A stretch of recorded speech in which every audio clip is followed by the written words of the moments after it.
Hey guys, and welcome back to my channel. My name is Cynthia, and I am back with another episode of Magical Diary.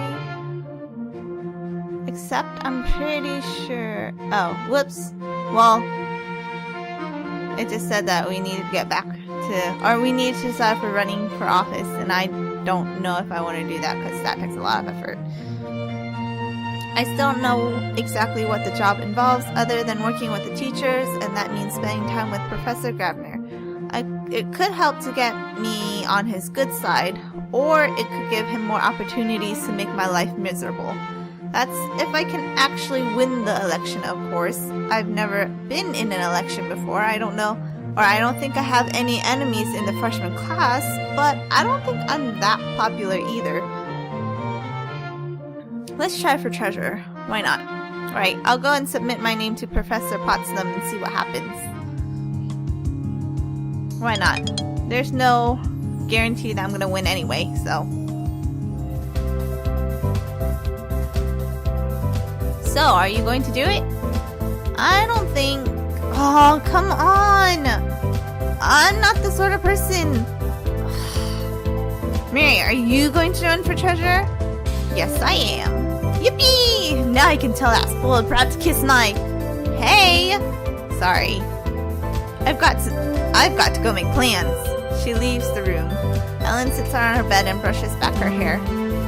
Such a strange thing to get so worked up over. Well, she is very competitive. If it really makes or matters so much, she ought to do it herself instead of trying to get someone else to do it for her. I shrug. I suppose. What do you think of... Do you think her brother will do what she says? Promote someone just because she wants him to? Probably. She's his baby sister. He looks out for her. He's so sweet. Oh, he is he?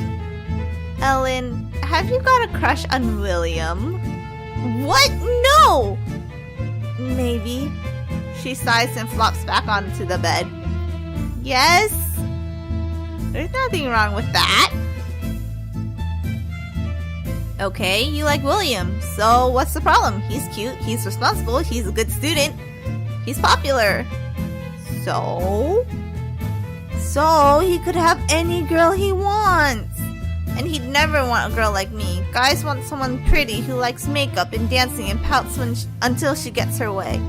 Jenny's not even 13 yet and she's already got boys chasing her. Boys think of me as just a rock with hair, a useless fuzzy lump. William is nice. He would never.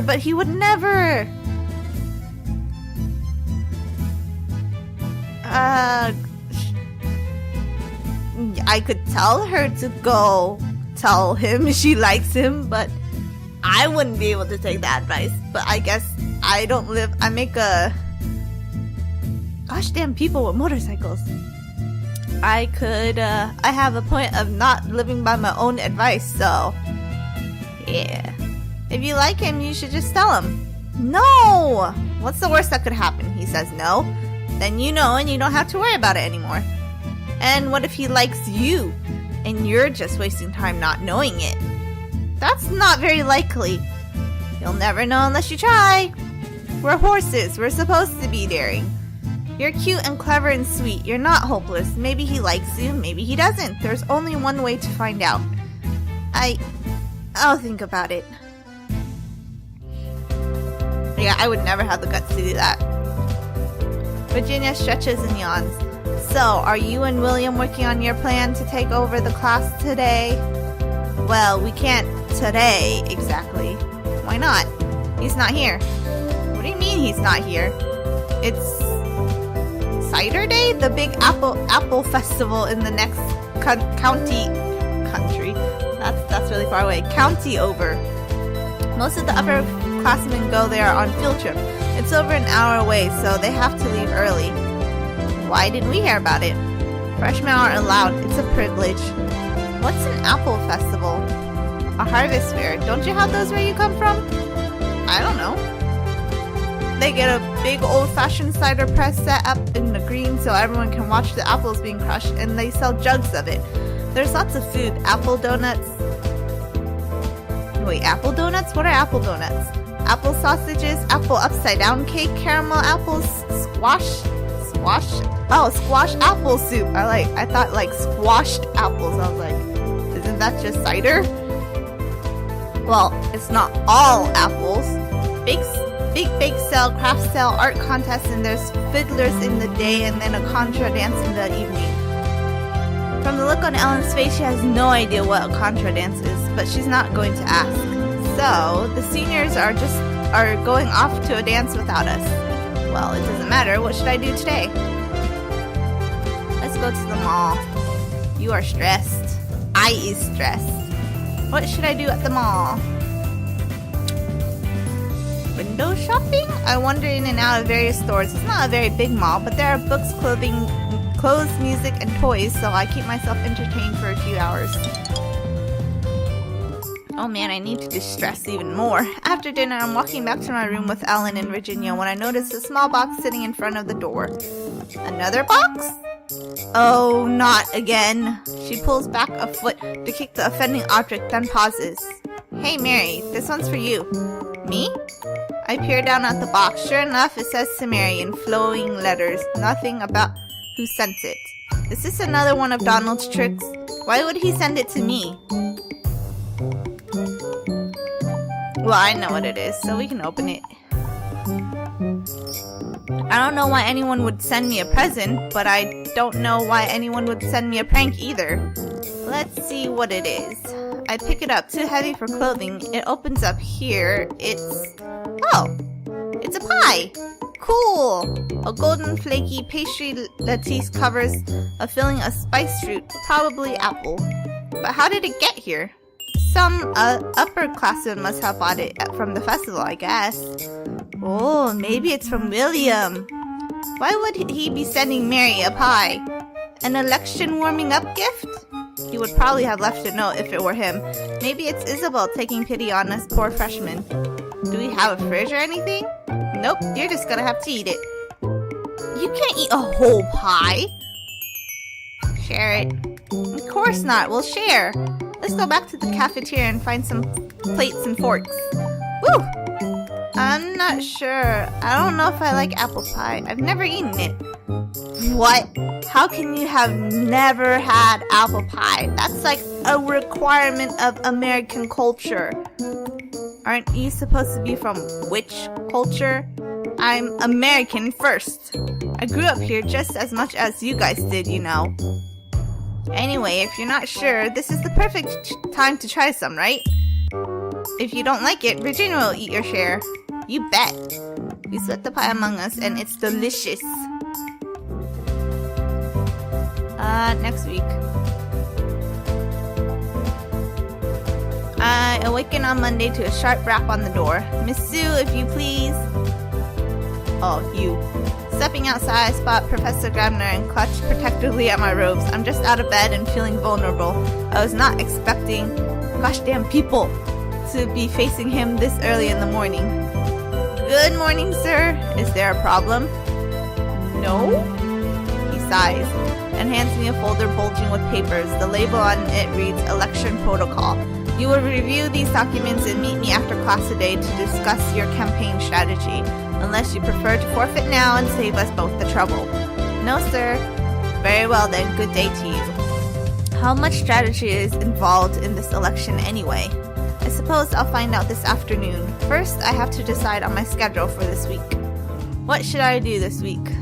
Probably red, because I'm apparently really good at red magic. Black magic I don't use. And let's sleep. Let's just sleep on the last day.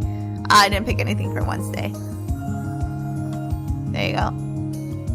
I think that's good.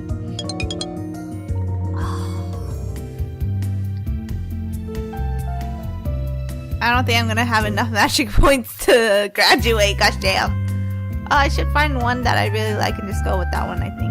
I'll just go with red magic then. I arrive in the empty conference room and take a seat, spreading out the folders worth of paper in front of me. The elections are held on Friday afternoon. Before then, I have to decide on a campaign slogan, do promotions, and write a speech to convince people to vote for me. That's not much time. I'm still not entirely sure what the class treasurer does, Usually that means organizing fundraisers, but I haven't heard about any of those here yet. Anyway, most fundraiser money comes from parents, but since this is a boarding school, our parents aren't here to get money from. Maybe that's the point. Maybe as a treasurer, I'm supposed to think of some creative ways to get around the problems with raising money for a tiny school that's kind of isolated. Oh, someone's coming. Professor Grabner enters the room. Would it be too much to hope that you've already made your decisions? Just a minute. Sorry to burst in, sir. I promised my sister I'd serve as Mary's campaign manager. You don't have to say. I know how much you have to do. I can talk her through the steps and deliver the requisitions to you later. Is that what you want, Miss Sue? Yeah, I think it's the best. Very well then. He nods to William and leaves the room. Alright, let's get started. First things first, you need a campaign slogan. Something to set you apart from Jacob and tell people why they should vote for you. He's campaigning on charm, wealth, and family status. You don't have that. But all his charms don't necessarily make him likable. You want to give people the idea that he's flash in your substance, that you can do the job and they should trust you with their money. So I think we should call you the dependable draft horse. Your imagery can be a horse pulling a wagon. No, a coach. Okay. Because the time frame for elections is so short, the school provides the marketing materials. So all we have to do is give them an order and the basic outlines. So we won't have to stay up all night with markers and scissors. Did Virginia remember to tell you about the budget? What budget? Right. The school provides the materials, but you do have to pay for them. You absolutely want at least posters or badges, and that's the basics. That reminds everyone who's running. Badges are probably better. People find it fun to collect them, so they'll naturally help spread them around. You can give away food. Everyone likes free food, but then it's gone and they may not remember who gave it to them.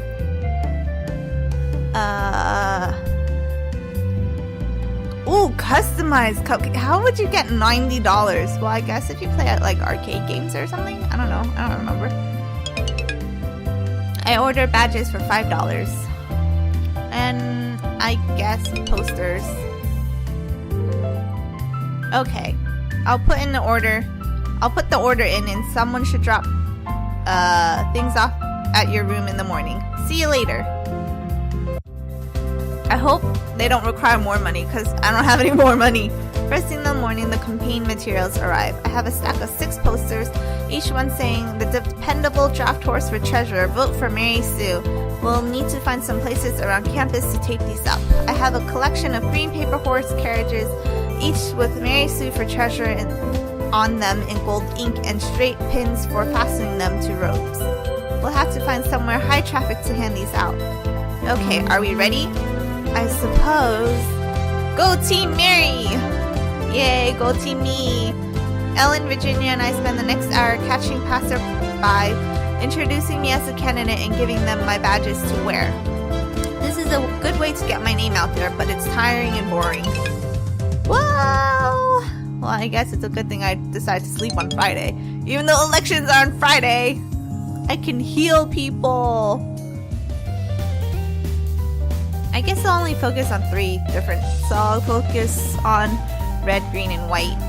I don't really use the other 2. Mary is blue magic already. I don't know what Virginia does. I forget. On Wednesday morning, campaigning is in full swing. All the candidates, not just in my year, but the upperclassmen too, have taken up positions on the main quad, calling out to everyone who passes by and handing them colorful bits of paper. It's loud and crowded and confusing. Some of the older candidates are spraying magic sparkles over their heads to try and draw more attention to themselves, which just makes it worse. Angela for president!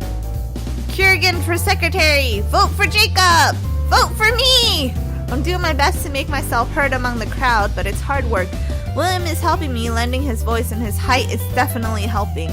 Also, he remembers the name of all the freshmen, and they always seem pleased to have him single them out. Male or female, a lot of people admire William.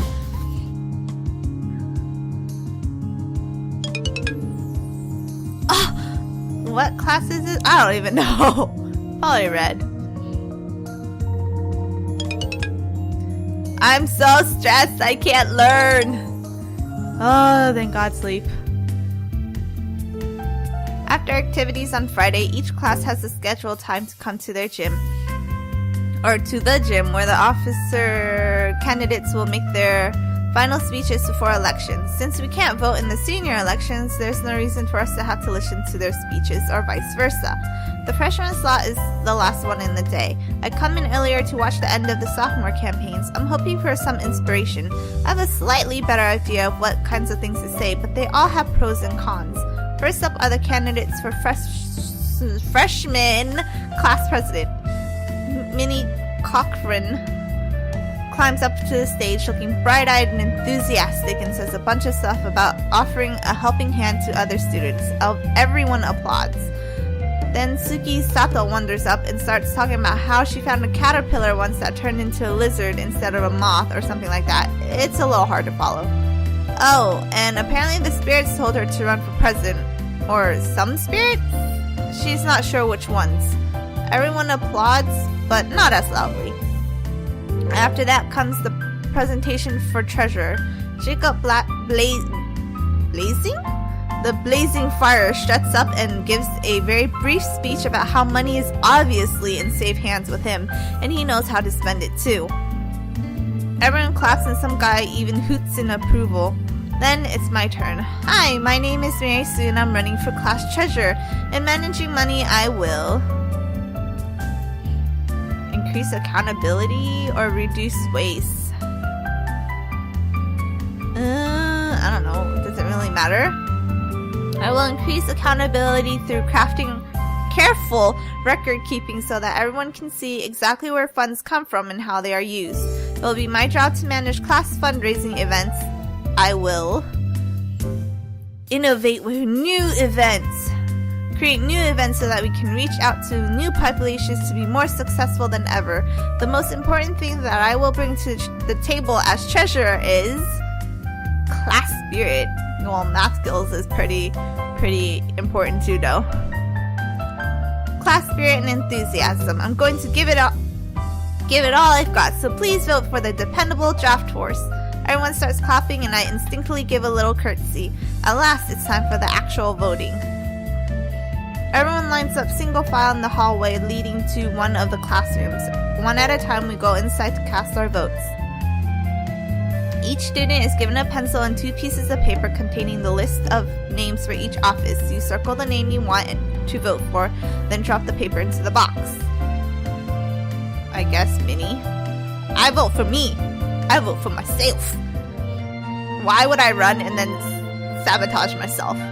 After all the votes are counted, we assemble again in the gym for the results. The position of freshman class treasurer will be held by me! Yay! I won!